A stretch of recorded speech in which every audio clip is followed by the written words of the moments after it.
Menjadi lapas terbesar yang ada di Sumatera Selatan, Lapas Merah Mata Palembang saat ini terus melakukan persiapan menghadapi proses pemilihan umum pada bulan Februari 2024 mendatang.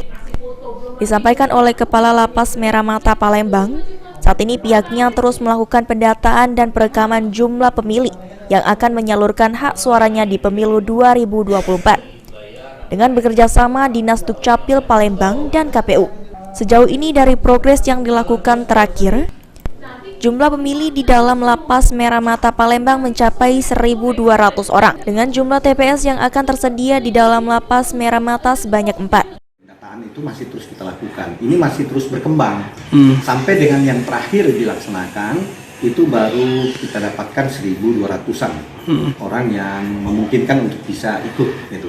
Tetapi ini akan terus berkembang, bisa dia bertambah.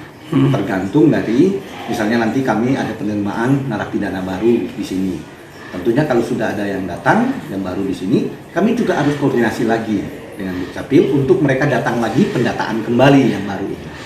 Jadi perkembangan itu bisa saja terus terjadi sampai dengan nanti penentuan akhir di kapan gitu. Nah, disitulah baru kita bisa pastikan berapa keseluruhan peserta warga binaan yang diperkenankan untuk bisa ikut dalam.